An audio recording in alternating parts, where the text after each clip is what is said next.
Alright, welcome back ladies and gentlemen to the Chupacabra tutorials channel. I'm your host Larry, and today I'm going to show you how you can use ChatGPT to generate different types of artwork for you to use both as mock-ups when you're trying to prototype a product and share it with either people that you know or the company that you work for, and also things like creating sample advertisements, making a silly, goofy picture that you might want to share in the form of a meme online with your friends, or if you wanted to spitball a design for, say, a t-shirt.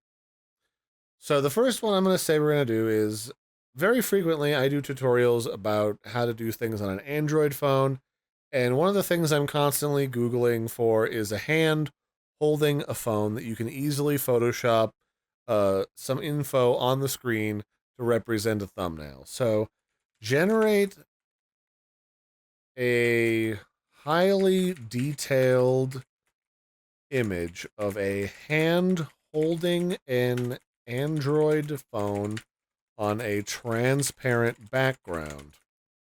Make sure the phone is a black color with a white solid colored screen.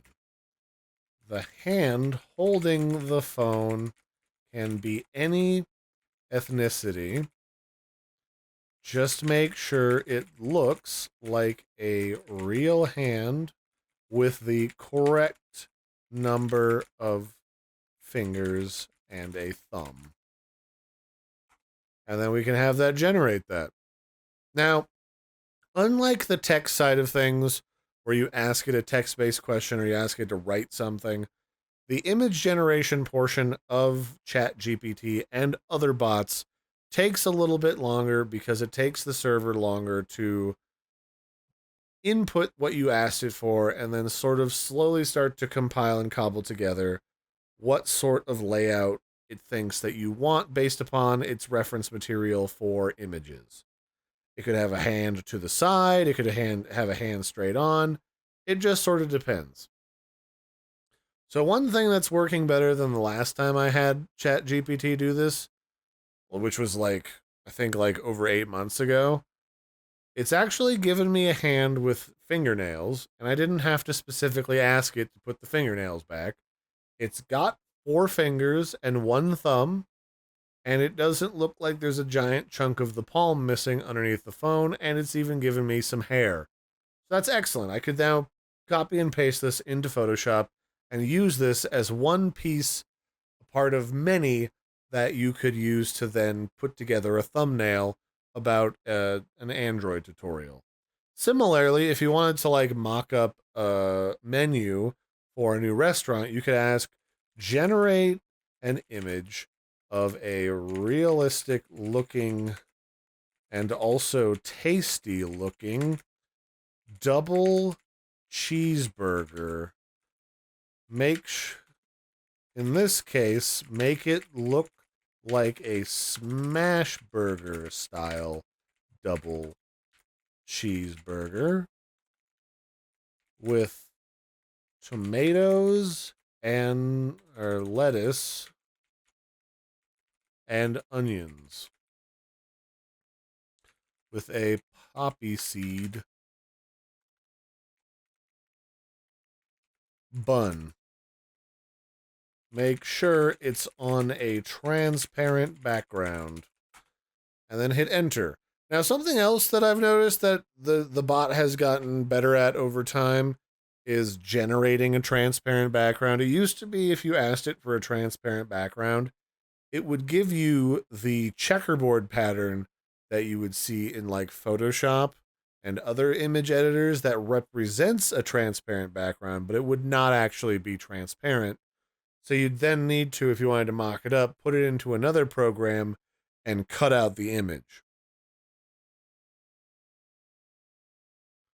So there's a pretty good looking burger. I'm gonna say that I don't think the AI actually understands what a smash burger looks like, but for the purposes of making a good looking burger that you could stick in a menu to represent what you sell, that's pretty good. Now, the other thing you could do is say, like, I actually didn't like the poppy seed looking bun, so replace the poppy seed bun with a sesame seed bun instead. And then it will redo the same request, but replace one type of bun with another. Now, I will mention that sometimes when you make a request for a visual change from an AI, and this isn't just limited to ChatGPT, sometimes you'll say, I want a different type of bun on the burger, and it'll decide to give you a regular cheeseburger or a bacon cheeseburger, or it'll put the background back, or it'll decide to generate a plate that it's sitting on with fries and a shake. It'll just kind of interpret what you want on its own without necessarily being prompted to add some additional features to the image, which you might then have to specifically ask for it to remove while waiting for it to generate like a fourth version of the same image. Now, that doesn't always happen, and it oftentimes will go quite a few images without having those types of hiccups, but I have had it often enough that I feel like it's worth mentioning. And there are going to be some funny details depending on the image that you have it generate that you just don't anticipate. This one's actually pretty close to its original, where it looks like even the cheese is in the same place. It just replaced the black speckled poppy seeds with the sesame seeds. Generate a version that has very thin hamburger patties, which is what I meant when I asked for a smash burger style double cheeseburger. And let's see if it actually understands what a smash burger is. I'm actually quite curious now. Okay, so that one's a little bit better. That definitely looks more like a smash burger. And now, if I wanted to, I could grab this and throw it into like Photoshop. It does kind of have like a warm, kind of like orangey glow to it, kind of like an old VHS tape as well, but that's easily fixed if you wanted to use this in a mockup for a menu inside of pretty much any video or image editor. So from here, let's do something a little bit more silly. Let's generate like a fake ad for a cup of coffee. Let's say it's like a Japanese coffee brand. That way we have an excuse to say it's anime style. And then we can have it doing something like Godzilla would do, climbing a building, holding a news reporter to advertise kaiju coffee. So generate an image in an anime art style that features a giant monster cup of coffee scaling a building in Japan, a skyscraper building in the middle of the city while holding a reporter with one hand. The other hand is holding onto the building that it's climbing.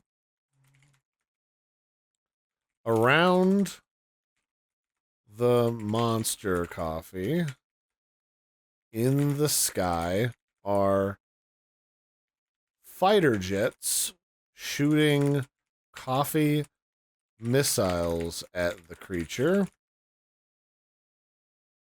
while the monster roars. The brand of coffee is kaiju coffee.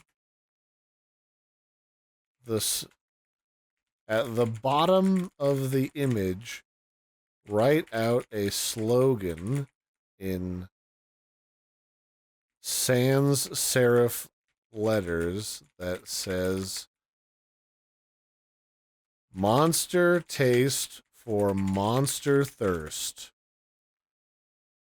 Kaiju coffee. Behind the city is Mount Fuji. and then we'll hit enter and see what it gives us. And really, the only thing that's limiting to you in this particular case for what you want for artwork is the more specific about the layout, where the monster is, what it's doing, what it looks like. The more specific you get, the more the bot has to work with, and it can give you a better result when generating this artwork. Now, another thing to keep in mind is while this stuff looks really highly detailed and looks really good, there's always going to be a few little details that if you really stare at it long enough, you're going to notice are kind of weird and off. So if you do want to use any of this kind of artwork for a more professional, like final product, you may want to consult with an actual artist or a creative individual or entity like a company to do something a little bit more permanent that'll look a little bit more professional and properly made for the long term. But for a lot of mock-up purposes or just components to use for a greater piece, these are definitely really useful tools. And especially if you just want to go just post random nonsense on the internet for a joke or just a gaffe or just because it's a fun way to kill time, certainly a great way to use this tool. That's a good start. It's very cartoony, so it's on the more friendly side. And depending on what kind of advertisement you might want to go for, if it's realistic, you might not want that to be super monstrous. I'm kind of going for the more silly side of things, for more of like just a goofy social media post or a meme post. But you could do a version of make the art style look like a more serious anime. The monster should look scarier, and the news reporter should be more detailed with a better, more, or better drawn face. And let's see what that gives us.